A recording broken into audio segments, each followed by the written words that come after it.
राधे राधे। जय श्री कृष्ण, जय श्री हरि। आषाढ़ मास के पावन अवसर पर हम 7वें अध्याय की कथा का आज श्रवण करेंगे। ये अध्याय हमें भक्ति, धर्म और निष्ठा के महत्व को समझाने के साथ साथ ईश्वर के प्रति समर्पण की प्रेरणा देता है। इस कथा में छिपे गूढ़ उपदेश हमारे जीवन को आध्यात्मिक उन्नति की ओर ले जाते हैं। आइए इस दिव्य कथा का श्रवण करें और अपने जीवन को भगवान की कृपा से अलौकिक करें। आज के अध्याय को हम शुरुआत करते हैं, जिसमें देव ऋषि नारद ब्रह्मा जी से पूछ रहे हैं, जिसके उत्तर में श्री ब्रह्मा जी उन्हें बताते हैं कि नारद, उसके बाद विश्व विख्यात जन स्थान नामक तीर्थ है, जिसका नाम विस्तार 4 योजन का है। वे श्रवण मात्र से मनुष्य को मुक्ति देने वाला है। पूर्व काल की बात है, वे वसुत मनु के वश में जनक नाम से प्रसिद्ध एक राजा हुए। उन्होंने वरुण की पुत्री गुरवा के साथ विवाह किया। गुरनावा धर्म, अथर, काम और मोक्ष की सिद्धि करने वाली थी। जनक में भी यही गुण थे। अंत राजा को अपने गुणों के अनुरूप सुयोग पत्नी मिली। विप्रव याकलों के या राजा जनक के पुरोहित थे। एक दिन राजा ने अपने पुरोहित से पूछा, दृश्रेष्ठ, बड़े बड़े मुनियों ने ये निर्णय किया कि भोग और मोक्ष दोनों श्रेष्ठ है।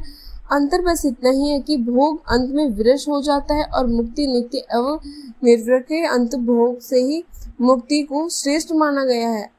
आप बताइए, भोग से भी मुक्ति की प्राप्ति कैसे हो सकती है? सब प्रकार की अशक्तियों का त्याग करने से जो मुक्ति प्राप्त होती है वह तो अत्यंत दुख साधक है। अंत आप जिस उपाय से अत्यंत सुख पूर्वक मुक्ति हो सके वह भी बताइए। तब याज्ञवल्क्य बोले, राजन, साक्षात भगवान वरुण तुम्हारे गुरुजन, ससुर और हितकारी हैं। उनके पास आकर चलकर पूछो, वे तुम्हें हित का उपदेश देंगे। फिर याज्ञवल्क्य और जनक दोनों राजा वरुण के पास गए। वहां जाकर उन्होंने मुक्ति का मार्ग पूछा। तब वरुण ने कहा, 2 प्रकार से मुक्ति की प्राप्ति होती है, एक तो कर्म करने से और एक कर्म ना करने से। वेद में ये मार्ग निश्चित किया गया है कि कर्म ना करने की अपेक्षा कर्म करना श्रेष्ठ है। धर्म, अर्थ, काम और मोक्ष, ये चारों पुरुषार्थ कर्म से बंधे हुए हैं। हे राजन, कर्म द्वारा सभी प्रकार के साध्यों की सिद्धि होती है। इसलिए मनुष्य को सभी तरह के वैदिक कर्म का अनुष्ठान करना चाहिए। इससे वे इस लोक में भोग और मोक्ष दोनों प्राप्त करते हैं। आक्रम और क्रम पवित्र है। कर्म भिन्न भिन्न आश्रमों और वर्णों के अनुसार अनेक प्रकार के होते हैं। वर्णों और आश्रमों में भी 4 आश्रम कर्म के द्वारा माने गए हैं। उनमें भी गृहस्थ आश्रम अधिक पुण्यदायक है। उसे भोग और मोक्ष दोनों प्राप्त हो जाते हैं। यही मेरा मानना है। ये सुनकर राजा जनक और बुद्धिमान याज्ञवल्क्य ने वरुण का पूजन किया और पुण्य इस बात पूछी, सुश्रेष्ठ, आपको नमस्कार है, आप सर्वज्ञ हैं। बताइए, कौन सा देश और तीर्थ ऐसा है जो भोग तथा मोक्ष प्रदान करने वाला? वरुण ने कहा, इस पृथ्वी पर भारतवर्ष और उसमें भी दंडक वन पुण्यदायक है। इसमें किया हुआ शुभ कार्य मनुष्य और भोग मोक्ष दोनों प्रदान करता है। तीर्थ में गौतमी गंगा श्रेष्ठ है, वे मुक्तिदायिनी मानी गई है। वहाँ यज्ञ और दान करने से मोक्ष की प्राप्ति होती है। वरुण का ये उपदेश सुनकर याज्ञवल्क्य और जनक उनकी आज्ञा लेकर अपनी पुरी में वापस लौट आए। फिर गंगा तीर्थ पर जाकर राजा जनक ने अश्वमेध आदि यज्ञ किए और विप्रवर ने याज्ञवल्क्य ने उन यज्ञों में आश्चर्य का कार्य किया। गौतमी गंगा के तट पर यज्ञ करने से राजा को मोक्ष की प्राप्ति हुई। फिर जनक वंश के बहुत से राजा क्रमशः वहां आकर यज्ञ करते और गोदावरी की कृपा से मोक्ष के भागी होते रहे। तभी से ये तीर्थ जन स्थान के नाम से विख्यात हुआ। जनकों का यज्ञ होने से उसका नाम जन स्थान पड़ गया। जहाँ स्नान, दान और पितरों का तर्पण करने से तथा उस तीर्थ का चिंतन करने, वहां जाने और भक्ति पूर्वक उसका दर्शन करने से मनुष्य सभी अभिलषित वस्तुओं को पाता और मोक्ष का भागीदार होता। अरुण और वरुण नाम की 2 परम पवित्र नदियां हैं। उन दोनों का गोदावरी संगम हुआ, जो बहुत ही पवित्र तीर्थ है। उसकी उत्पत्ति की कथा सभी पापों का नाश करने वाली है। उसे बताता हूँ, सुनो। महर्षि कश्यप के ज्येष्ठ पुत्र आदित्य अर्थात सूर्य समस्त लोकों में विख्यात है। वे लोगों के नेत्र हैं। उनकी किरणें अत्यंत दुर्वास्य हैं। भगवान सूर्य के रथ में 7 घोड़े जुड़े हुए हैं। भगवान सूर्य संपूर्ण लोकों द्वारा पूजित है। उनकी पत्नी का नाम उषा है। उषा विश्वकर्मा की पुत्री और त्रिभुवन की अदिति सुंदरी है। उसे अपने स्वामी के तीव्र ताप का सहन नहीं हो पाता था। वह सदा इसी चिंता में पड़ी रहती कि मुझे क्या करना चाहिए। उषा के 2 बुद्धिमान पुत्र थे, वे वृष मनु और यम। एक कन्या भी थी जो परम पवित्र यमुना नदी के रूप से विख्यात हुई। एक दिन उषा ने अपने ही समान रूप वाली अपनी छाया उत्पन्न की और उससे कहा कि तुम मेरे ही जैसी होकर मेरी आज्ञा से पति की सेवा तथा मेरे पुत्रों का पालन कर। मैं जब तक लौट कर न आऊं तब तक तुम ही पति की प्रेयसी बनकर रहो, पर रहस्य किसी को मत बताना। मेरी संतानों को भी ये भेद प्रकट ना हो पाए। छाया ने बहुत अच्छा कहकर उषा की आज्ञा स्वीकार कर ली और उषा अपने घर से निकल गई। उसने तपस्या करने के लिए उत्तर वरु नामक देश के प्रसाधन किया। वहां पहुंचकर उसने घोड़ी का रूप धारण करके बड़ी कठिन तपस्या प्रारंभ कर दी। जब सूर्यदेव को इस बात का पता चला तब वह भी घोड़े का रूप धारण करके उसके पास गई। पतिव्रता उषा पर पुरुष की आशंका से भागकर भारतवर्ष में गौतमी के तट पर आई। वहां उसका पति के साथ समागम हुआ। उसमें अश्विनी कुमारी की उत्पत्ति हुई। वह स्थान अश्विन तीर्थ, भानु तीर्थ और पंचवटी नाम से विख्यात हुआ। तापसी और यमुना दोनों सूर्य की कन्या थी। वे गौतमी तट पर अपने पिता से मिलने के लिए अरुण वरुण नामक नदियों के रूप में आई थी। उन दोनों का जहाँ गंगा में संगम हुआ वहाँ बहुत उत्तम तीर्थ है। उसमें भिन्न भिन्न देवता और तीर्थों का पृथक पृथक संगम हुआ। उस संगम में 27,000 तीर्थों का समुदाय है। वहाँ किया हुआ स्नान और दान अक्षय पुण्य और प्रदान करने वाला है। नारद उस तीर्थ के स्मरण कीर्तन और श्रवण से सभी मनुष्य सभी पापों से मुक्त होकर धर्मवान और सुखी हो जाते हैं। श्री ब्रह्मा जी कहते हैं, नारद गरुण नामक तीर्थ सभी विघ्नों की शांति करने वाला है। उसके प्रभाव का भी वर्णन करता हूँ, ध्यान देकर सुनो। शेषनाग के एक महाबली पुत्र था जो मणिनाग से नाम से प्रसिद्ध हुआ। उसे सदा गरुण का भय बना रहता था। अंततः उसने अपनी भक्ति के द्वारा भगवान शंकर को संतुष्ट किया। प्रसन्न होने पर भगवान महेश्वर ने कहा कि नाग कोई वर मांगो। तब नाग ने कहा, प्रभु मुझे गरुण के अभयदान दीजिए। भगवान शिव ने कहा, तथास्तु ऐसा ही होगा। तुम्हें गरुण से कोई भय ना हो। वरदान पाकर मणिनाग गरुण से निर्भय होकर बाहर निकला। वे क्षीर सागर के समीप वहां भगवान विष्णु शयन करते हैं इधर उधर विचरने लगा। जहां गरुण निवास करते थे उस स्थान पर भी वह जाया करता। गरुण ने उस नाग का निर्भय विचरते देख पकड़ लिया और अपने घर में लाकर डाल दिया। इसी बीच में नंदी ने जागेश्वर भगवान शिव से कहा कि देवेश्वर अब मणिनाग नहीं आता। जान पड़ता है कि गरुण ने उसे खा लिया है या फिर बांध रखा है। अगर ये जीवित होता तो यहाँ आए बिना ना रहता। नंदी की बात सुनकर भगवान शिव ने नाग की अवस्था को जान लिया और कहने लगे, वे नाग तो गरुण के घर में बंधा पड़ा है। नंदी तुम शीघ्र जाकर जगदीश्वर भगवान विष्णु की स्तुति करो और गरुण के द्वारा बंधन में डाले हुए नाग को मेरे कहने से ले आओ। प्रभु की बात सुनकर नंदी स्वयं ही लक्ष्मीपति के पास उपस्थित हुए और भगवान शिव की कही हुई बात तो वहां जाकर उन्होंने निवेदन पूर्वक कही। तब भगवान नारायण ने प्रसन्न होकर गरुण से कहा, वीर नंदन मेरी बात मानकर नंदी को वह नाग लौटा दो। लेकिन गरुण ने नंदी को वह नाग देना स्वीकार नहीं किया और गर्व से कहने लगे, मैं आपका भ्रांति हूँ। मैं नाग को लाया हूँ और आप उसे नंदी को दे रहे हैं। स्वामी तो सेवक को दिया जाता है करते हैं, परंतु आप तो मेरे प्राप्त वस्तु को छीन रहे हैं। मेरी शक्ति आप जानते ही हो। मेरे ही बल से तो आपको संग्राम में दैत्यों पर विजय प्राप्त हुई। भगवान विष्णु ने गरुण की बात सुनकर सबके सामने हंसकर कहा, पक्षीराज ठीक है, तुम्हारे ही बल से मैंने असुरों पर विजय पाई। फिर भगवान ने क्रोध ना करके कहा, गरुण मैं मानता हूँ तुम ही विलक्षण शक्ति हो, पर तुम मेरी इस कनिष्ठ उंगली को तो वहन करो। इतना कहकर भगवान ने अपनी उंगली गरुण के मस्तक पर रख दी। गरुण उंगली का भार तक नहीं सहन कर सका। अब गरुण ने दीन भाव से लज्जित होकर हाथ पकड़कर प्रार्थना की और कहने लगा, मैं आपका अपराधी सेवक हूँ। हे प्रभु, मेरा परित्राण कीजिए। फिर उन्होंने माता लक्ष्मी से प्रार्थना की। लक्ष्मी जी की कृपा को उन्होंने जनार्दन से कहा, नाथ विपरीत भ्रांत गरुड़ की रक्षा कीजिए। तब भगवान ने नंदी से कहा, नंदीकेश्वर, तुम गरुड़ के साथ ही नाग को महादेव जी के पास ले आओ। बहुत अच्छा कहकर नंदी गरुड़ और नाग के साथ धीरे धीरे शंकर जी के पास गए और सब समाचार उन्हें कह सुनाया। तब शंकर जी ने गरुड़ से कहा, माँ बाहु, तुम लोग पावनी गौतमी गंगा के पास जाओ।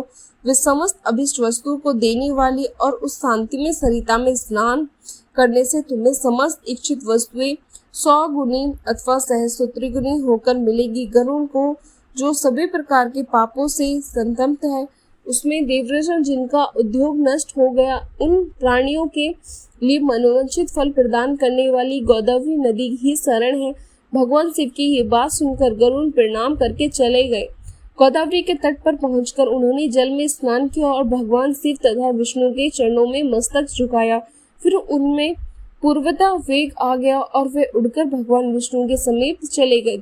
तब से वे समस्त अभिष्ट वस्तुओं को देने वाले तीर्थ गरुड़ तीर्थ के नाम से प्रसिद्ध हुए। वत्स नारद मनुष्य मन और इंद्रियों को संयम में रखते हुए वहां स्नान आदि जो भी काम करता, वे सब सच्चे तथा शिव और विष्णु को प्रिय लगने वाला होता। उसके आगे सभी पापों का नाश करने वाली गोवर्धन तीर्थ है। वे पितरों के लिए पुण्यजनक तथा स्मरण मात्र से पाप दूर करने वाली है।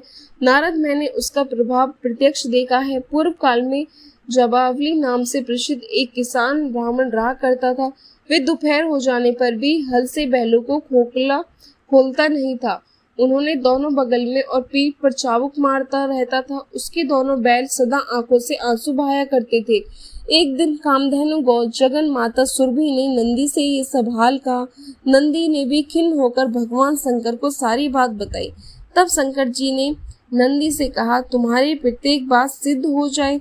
महादेव जी की आज्ञा पाकर नंदी ने समस्त गौर जी को अपने समेट लिया। स्वर्गलोक और मध्य लोक की समस्त गौएं अदृश्य हो गई। तब देवता गण ने मेरे पास आकर कहा, भगवान, गौ के बिना जीवन नहीं रह सकता। उस समय मैंने देवता गणों की बात सुनकर उससे कहा कि जाओ भगवान शंकर से याचना करो। फिर उन्होंने भगवान शंकर की स्तुति करके उनसे ये सब हाल कहा। महादेव जी ने भी उत्तर दिया, इस विषय में तो नंदी ही जाने। तब सभी देवता नंदीश्वर के पास जाकर बोले कि हे नंदीकेश्वर, हमें जगत का उपकार करने वाले गौवे दे दीजिए। नंदी बोले, आप लोग गौ यज्ञ कीजिए, तभी दिव्य और मानस गौ प्राप्त होंगी। फिर गौतमी गंगा के तट पर देवताओं ने गौ यज्ञ का आयोजन किया। फिर वहां से गौ बढ़ने लगी। तभी से वे तीर्थ गोवर्धन नाम से प्रसिद्ध हुआ। वे देवताओं के प्रति बढ़ाने वाला है। मुनिश्रेष्ठ, वहां किया हुआ केवल स्नान और सहस्त्र गोदाना का फल देने वाला है। हरे कृष्णा। आज के अध्याय में बस इतना ही। अब आप सुनिए कल से के पिछले अध्याय की आगे की कथा। भीष्म जी के पूछने पर पुलुशय जी बोले, वत्स, तुमने बड़ी बात। अब आप सुनिए छठे अध्याय में जो मैंने कथा सुनाई थी उसका आगे का अध्याय। भीष्म जी के पूछने पर पुलुशय जी बोले, वत्स, तुमने बड़ी उत्तम बात पूछी है। अब एक रचित होकर सुनो। प्राचीन सत्युग की बात है। बलि श्रेष्ठ दानवों ने समूचे स्वर्ग पर अधिकार जमा लिया था। इंद्र सहित संपूर्ण देवताओं को जीतकर उससे त्रिभुवन का राज्य छीन लिया था। उसमें बाष्णी नामक दानव सबसे बलवान था। सबने समस्त दानवों को यज्ञ का भोग बना दिया। इससे इंद्र को बड़ा दुख हुआ। वे अपने जीवन से निराश हो चले। उन्होंने सोचा कि ब्रह्मा जी के वरदान से दानवराज बासकाली मेरे और संपूर्ण देवताओं के लिए युद्ध में अवध्य हो गए हैं, इसलिए मैं ब्रह्मलोक में चलकर ब्रह्मा जी की ही शरण लूंगा। उनके सिवा और कोई मुझे सहारा देने वाला है। ऐसा विचार कर देवराज इंद्र संपूर्ण देवताओं को साथ लेकर उस स्थान पर पहुंच गए जहां पर भगवान ब्रह्मा जी विराजमान थे। इंद्र बोले, देव, क्या आप हमारी दशा नहीं जानते? अब हमारा जीवन कैसे रहेगा? प्रभु, आपके वरदान से दैत्यों ने हमारा सब कुछ छीन लिया। मैं दुरात्मक बल, बाष्कली और सारी करतूत पहले से ही आपको बता चुका हूँ। पितामह, आप ही हमारी पिता हैं। हमारी रक्षा के लिए शीघ्र ही कोई उपाय कीजिए। संसार से वेद पाठ और यज्ञ गावादी उठ गई, उत्सव और मंगल की बातें जाती रही। सब ने अध्याय करना छोड़ दिया, दंड नीति भी उठ गई। इन सब कारणों से संसार के प्राणी किसी तरह सांस मात्र ले रहे हैं। ये संसार पीड़ाग्रस्त तो था ही, अब और भी कष्टदायक दशा को पहुंच गया। इतने समय में हम लोगों को बड़ी गालनी उठानी पड़ी। ब्रह्मा जी ने कहा, देवराज मैं जानता हूँ बासकली बड़ा नीच है और वरदान पाकर घमंड से भर गया है। यद्यपि तुम लोगों के लिए ये अजय है, फिर भी समझता हूँ भगवान श्री विष्णु उसे अवश्य ठीक कर देंगे। पुलस्त्य जी कहते हैं, राजन उस समय ब्रह्मा जी समाधि में स्थिर हो गए। उनकी चिंतन करने पर ध्यान मात्र से चतुर्भुज भगवान श्री विष्णु थोड़े ही समय में सबको देखा देख वहां आ पहुंचे। भगवान श्री विष्णु बोले, हे ब्राह्मण, इस ध्यान को छोड़ो, जिसके लिए तुम ध्यान करते हो वही मैं साक्षात तुम्हारे पास आ गया हूँ। ब्रह्मा जी ने कहा, स्वयं स्वामी ने यहाँ आकर मुझे दर्शन दिए, ये बहुत बड़ी कृपा हुई। संसार के लिए जगदीश्वर की जितनी चिंता है उतनी ही किसको हो सकती है। मेरी ये उत्पत्ति भी आपने जगत के लिए ही की थी और जगत की ही दशा है, अतः उसके लिए भगवान शुभागमन वास्तव में कोई आश्चर्य की बात नहीं है। प्रभु विश्व का पालन का कार्य आपके ही अधीन है। इस इंद्र का राज्य बासकली ने छीन लिया, चराचर प्राणियों के सहित त्रिलोकी को अपने अधिकार में कर लिया।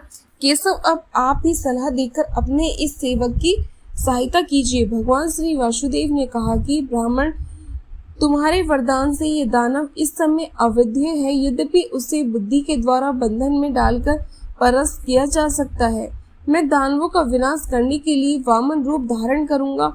ये इंद्र मेरे साथ बासकली के घर चले और वहां पहुंचकर मेरे लिए इस प्रकार वर की याचना करें कि राजन, इस पौने ब्राह्मण के लिए 3 पग भूमि का दान कीजिए। महाभाग, इसके लिए मैं आपसे याचना करता हूँ। और ऐसा कहने पर यह दानव राज तो अपना प्राण तक दे सकता है। पितामह, उस दानव का दान स्वीकार करके पहले मैं उसे राज्य से वंचित करूंगा, फिर उसे मानकर पाताल का निवासी बनाऊंगा।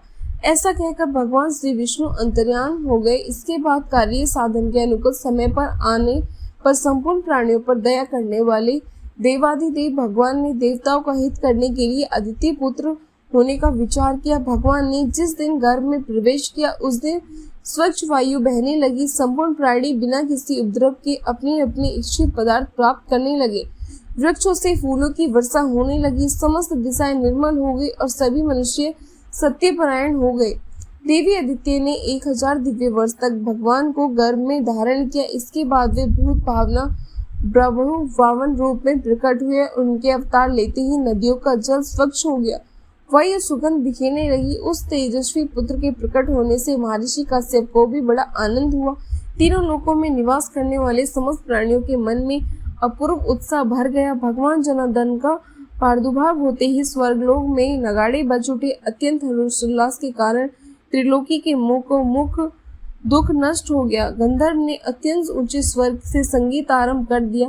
कोई ऊंचे स्वर से भगवान की जय जयकारा लगाने लगे, कोई अत्यंत हर्ष में भरकर जोर जोर से गर्जन करती हुई बारंबार भगवान को साधुवाद देने लगे और कुछ लोग जन्म, भय, बुढ़ापा और मृत्यु से छुटकारा पाने के लिए उनका ध्यान करने लगे। इस प्रकार ये संपूर्ण जगत सब ओर से अत्यंत प्रसन्न हो उठा। देवता लोग मन ही मन विचार करने लगे कि यह साक्षात परमात्मा श्री विष्णु है। ब्रह्मा जी के अनुरोध से जगत की रक्षा के लिए इस जगदीश्वर ने यह छोटा सा शरीर धारण किया है। यही ब्रह्मा, यही विष्णु और यही महेश्वर है। देवता, यज्ञ और स्वर्ग सब कुछ यही है, इसमें तनिक भी संदेह नहीं है। ये संपूर्ण चराचर जगत श्री विष्णु से व्याप्त है। यह एक होते हुए भी अलग अलग शरीर धारण करके ब्रह्मा के नाम से विख्यात है। जिस प्रकार बहुत से रंगों वाली वस्तुओं का सानिध्य होने पर स्टार्विंग मणि विचित्र सी प्रतीत होने लगती है, वैसे ही माया में गुणों के संदर्भ से स्वयं परमात्मा की नाना रूपों से प्रतीत होती है। अब यह भगवान सब तरह के देवताओं का कार्य सिद्ध करेंगे। सुचित वाले देवगण अब इस प्रकार सोच रहे थे कि उसी समय भगवान वामन इंद्र के साथ वाशकली के घर आए। उन्होंने दूर से ही वाशकली की नगरी को देखा जो परकोटों से घिरी हुई थी। वाशकली को राजा बलि के नाम से जाना जाता है। सब प्रकार के रत्नों से सजे हुए ऊंचे ऊंचे सफेद महल जो आकाशचारी प्राणियों के लिए भी अगम्य हो गए, उस पूरी ही शोभा को बढ़ा रहे थे। नगर की सड़कें बड़ी ही सुंदर और क्रमबद्ध बनाई गई थी। कोई ऐसा पुष्प नहीं, ऐसी विद्या नहीं, ऐसा शिल्प नहीं और ऐसी कला नहीं जो बास्कली की नगरी में मौजूद ना रही हो। वहीं रहकर दानवराज बास्कली चराचर प्राणियों सहित समस्त त्रिलोकी का पालन करता था। वह धर्म ज्ञाता, कृतज्ञ, सत्यवादी और जितेंद्र था। सब प्राणियों उसमें सुगमता पूर्वक मिल सकते थे। न्याय अन्याय का निर्णय करने में उसकी बड़ी बुद्धि बड़ी ही कुशल थी। वे ब्राह्मणों का भक्त, शरणागतों का रक्षक और दीन और अनाथों पर दया करने वाला था। मन शक्ति, प्रभु भक्ति और उत्साह शक्ति, इन तीनों शक्तियों से वे संपन्न था। बड़ा धनी और बड़ा दानी था। वे धर्म, अर्थ, काम तीनों साधना में संलग्न रहता था। बास्कली त्रिलोकी का एक ही श्रेष्ठ पुरुष है। वह सदा अपनी नगरी में ही रहता था। उसमें देवता और दानवों को भी बड़े घमंड और चूर्ण करने वाली शक्ति थी। ऐसे गुणों से विभूषित होकर वह त्रिभुवन की समस्त प्रजा का पालन करता था। उस दानवराज के राज्य में कोई भी अधर्म नहीं होने के पाता था। उसकी प्रजा में कोई भी ऐसा नहीं था जो दीन, रोगी, अल्पायु, दुखी, मूर्ख, कुपित, दुर्भाग्यशाली और सम्मानित हो। इंद्र को आते देख दानवों ने जाकर राजा बास्कली से कहा कि प्रभु, बड़े आश्चर्य की बात है कि आज इंद्र एक बौने ब्राह्मण के साथ अकेले ही आपकी पुरी में आ रहे हैं। इस प्रकार हमारे लिए जो कर्तव्य हो उसे शीघ्र बताइए। उनकी बात सुनकर बास्कली ने कहा कि दानवों, इस नगरी में देवराज के इंद्र को आदर के साथ ले आना चाहिए और हमारे पूजनीय अतिथि हैं। पुलुष्य जी कहते हैं, दानवराज बास्कली दानवों से ऐसा कहकर फिर स्वयं इंद्र से मिलने के लिए अकेले ही राजमहल से बाहर निकल पड़े और अपनी शोभा संपन्न नगरी की 7वीं घाटी पर आ पहुंचे। इतने ही उधर से भगवान वामन और इंद्र भी आ पहुंचे। दानवराज ने बड़ी प्रेम से उनकी ओर देखा और प्रणाम करके अपने कृतज्ञ माना। वे प्रसन्नता से भरकर सोचने लगी कि मेरे समान धन्य कोई दूसरा कोई नहीं है, क्योंकि आज मैं त्रिभुवन के राज्य लक्ष्मी से संपन्न होकर देवराज इंद्र को याचक के रूप में अपने घर पर आया देखता हूँ और ये मुझसे कुछ याचना करेंगे। घर पर आए हुए इंद्र को मैं अपनी पत्नी, पुत्र, महल और अपने प्राण भी दे डालूंगा। फिर त्रिलोकी के राज्य की बात ही क्या है।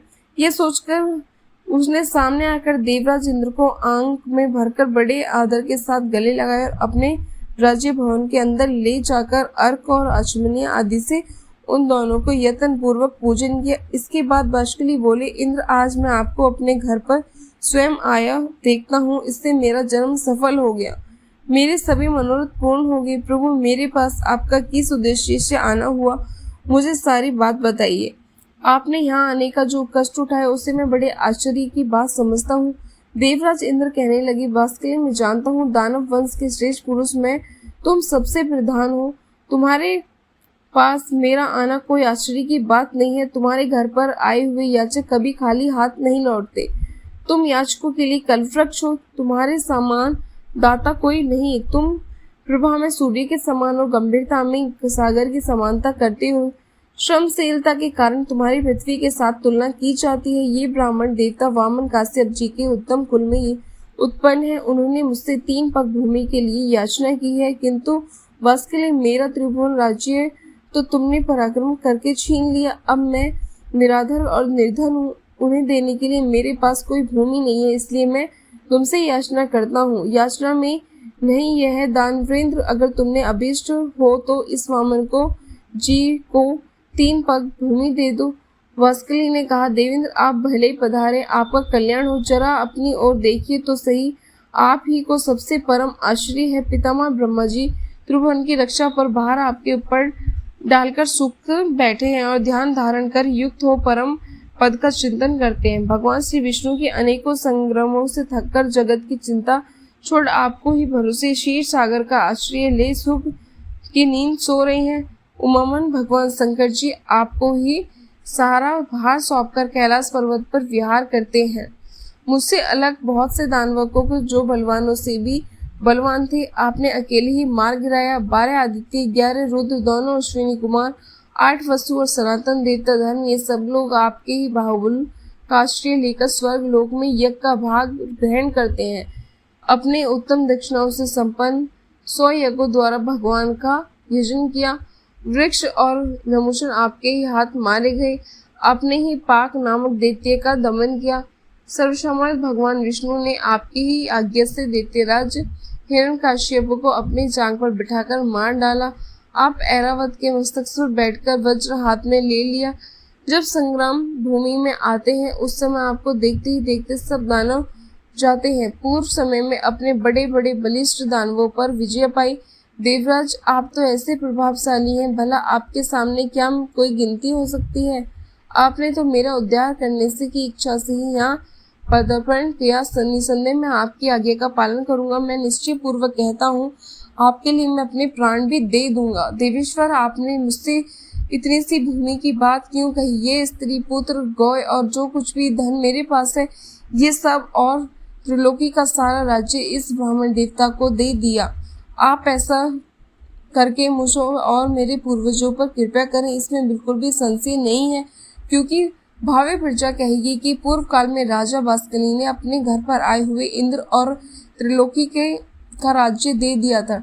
आप ही क्यों, कोई दूसरा याचक भी मेरे पास आए तो वह सदा ही मुझे अत्यंत प्रिय होगा। तो आप इन सब के लिए मेरे लिए विशेष आदरणीय है। अंत आपको कुछ भी देने में मुझे कोई विचार नहीं करना। परंतु देवराज, मुझे इस बात से बड़ी लज्जा हो रही है कि इन ब्राह्मण देवता की विशेष प्रार्थना करने पर आप मुझसे केवल 3 पग ही भूमि मांग रहे हैं। मैं तो इन्हें अच्छे अच्छे गांव दे दूंगा और आपको स्वर्ग का राज्य भी अर्पण कर दूंगा।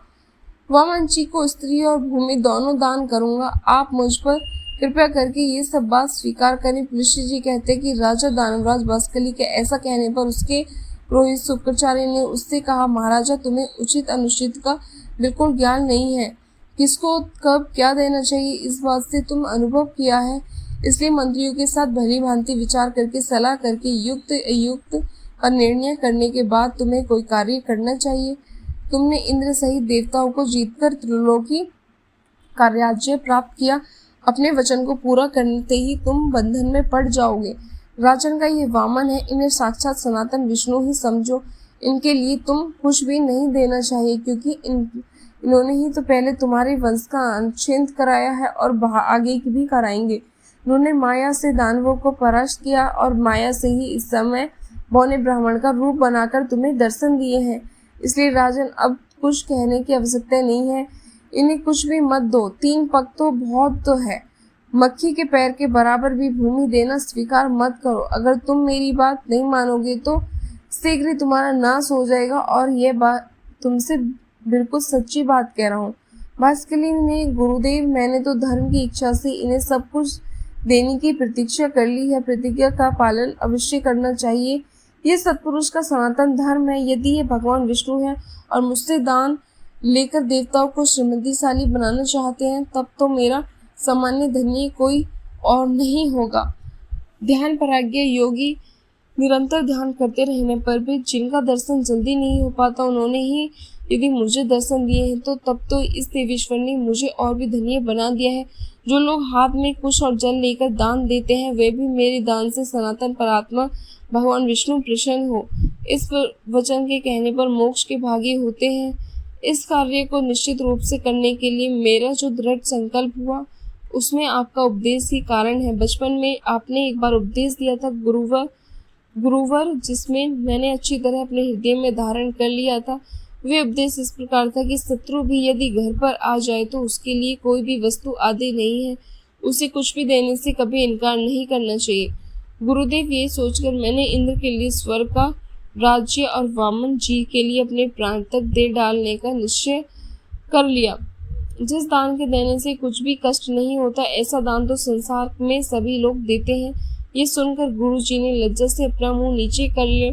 तब बाष्कली ने इंद्र से कहा, देव, आपके मांगने पर मैं सारी पृथ्वी दे सकता हूँ। यदि इन्होंने 3 ही पद भूमि देने पड़े तो यह तो मेरे लिए लज्जा की बात होगी। इंद्र ने कहा, दानवराज, तुम्हारा कहना सत्य है, किंतु इस ब्राह्मण देवता ने मुझसे 3 पग ही भूमि की याचना की है। इनको बस इतनी ही भूमि की आवश्यकता है। मैंने भी इन्हीं के लिए तुमसे याचना की है, इसलिए इन्हें यही वर प्रदान करो। बाष्कली ने कहा, देवराज, आप वामन को मेरी ओर से 3 पग भूमि दे दीजिए और आप ही चिरकाल वहाँ सुख से निवास कीजिए। पुलिस जी कहते हैं, ऐसा कहकर बाष्कली ने हाथ में जल लेकर साक्षात श्री हरि मुझ पर प्रसन्न हो, ऐसा कहते हुए वामन जी को 3 पग भूमि दे दी। दानवराज के दान करते ही श्रीहरि के वामन रूप त्याग दिया और देवताओं के हित की इच्छा से संपूर्ण लोक को नाप लिया। वे यज्ञ पर्वत पर पहुंचकर उत्तर की ओर मुख करके खड़े हो गए। उस समय दानव लोग भगवान के 22 चरणों के नीचे आ गए। तब जगदीश्वर ने पहला पग सूर्य लोक में रखा और दूसरा ध्रुव लोक में। फिर अद्भुत कर्म करने वाले भगवान ने तीसरे पग से ब्रह्मांड का आघात किया। उनके अंगूठे के आगे भाग से लगकर ब्रह्मांड कटा फूट गया, जिससे बहुत सारा जल बह निकला। उसे ही भगवान श्री विष्णु के चरणों से प्रकट होने वाली वैष्णवी नदी कहते हैं। गंगा जी अनेक कारणवश भगवान श्री विष्णु के चरणों से प्रकट हुए। उनके द्वारा चराचर प्राणियों सहित समस्त रूपों की व्यक्त है। इसके बाद भगवान श्री वामन ने बाष्कली से कहा, राजन मेरे 3 पग पूर्ण हो। बाष्कली ने कहा, भगवान आपने पूर्व समय में जितनी बड़ी पृथ्वी बनाई थी उससे मैंने कुछ भी नहीं छुपाया था। पृथ्वी छोटी है पर आप महान हैं। मुझ में सृष्टि उत्पन्न करने की शक्ति नहीं है जिससे कि दूसरी पृथ्वी बनाकर मैं आपके 3 पद पूर्ण कर सकूं। देव आपके जैसे प्रभाव की इच्छा शक्ति ही मनोवांछित कार्य करने में समर्थ होती है। सत्यवादी बाष्कली को निरंतर जानकर भगवान श्री विष्णु बोले, दानवराज बोले, मैं तुम्हारी कौन सी इच्छा पूर्ण करूं? तुम्हारा दिया हुआ संकल्प का जल मेरे हाथ में आया है, इसलिए तुम वर पाने के योग्य हो, वरदान के उत्तम पात्र हो। तुम्हें जिस वस्तु की इच्छा हो मांगो, मैं उसे दूंगा। बाष्कली ने कहा, देवेश्वर मैं आपकी भक्ति चाहता हूँ। मेरी मूर्ति भी आपके ही हाथ से हो, जिससे मुझे आपके परमधाम श्वेत द्वीप की प्राप्ति हो, जो तपस्वियों के लिए ही दुर्लभ है। उलसी कहते हैं, बाष्कली के ऐसा कहने पर भगवान श्री विष्णु ने कहा, राजन तुम एक कल्प तक ठहरो। जिस समय वराह रूप धारण करके मैं नक्षतल में प्रवेश करूंगा, उसी समय मैं तुम्हारा वध करूंगा। इससे तुम मेरे रूप में लीन हो जाओगे। भगवान के ऐसा वचन करने पर दानव उसके सामने से चला गया। भगवान भी उसे त्रिलोकी का राज्य छीनकर अंतर्यान हो गए। बाष्कली पाताल लोक का निवास होकर सुख पूर्वक रहने लगा। बुद्धिमान इंद्र तीनों लोकों का पालन करने लगा। वे जगत गुरु भगवान श्री विष्णु के वामन अवतार का वर्णन है। इसे भी श्री गंगा जी के प्रादुर्भाव की कथा भी आ गई। ये प्रसंग सभी पापों का नाश करने वाला है। राजन, ये मैंने श्री विष्णु के 3 पगों का इतिहास बतलाया, जिसे सुनकर मनुष्य इस संसार में संपूर्ण पापों से मुक्त हो जाता है। श्री विष्णु के पगों का दर्शन कर लेने से आपके दुष्टोपन, दूषित और घोर पाप से नष्ट हो जाते हैं। पापी मनुष्य प्रत्येक युग में यज्ञ पर्वत पर विस्तृत श्री विष्णु के चरणों का दर्शन करके पाप से छुटकारा पा सकता है। भीष्म जी, जो मनुष्य मौन होकर यज्ञ पर्वत पर चढ़ता है अथवा 3 पुष्करों की यात्रा करता है, उसे अश्वमेध यज्ञ का फल मिलता है। ये सब पापों से मुक्त होकर मृत्यु के पश्चात श्री विष्णु धाम में जाता है। भीष्म जी बोले, भगवान ये तो बड़े आश्चर्य की बात है। वामन जी के द्वारा दानवराज बाष्कली बंधन में डाला गया। मैंने तो श्रेष्ठ ब्राह्मणों के मुख से ऐसी कथा सुनी रखी थी। भगवान ने वामन रूप धारण करके राजा बलि को बांधा और विमोचन कुमार बलि आज तक पाताल लोक में मौजूद है। अंततः आप मुझसे बलि के बंधे जाने की कथा का भी वर्णन कीजिए।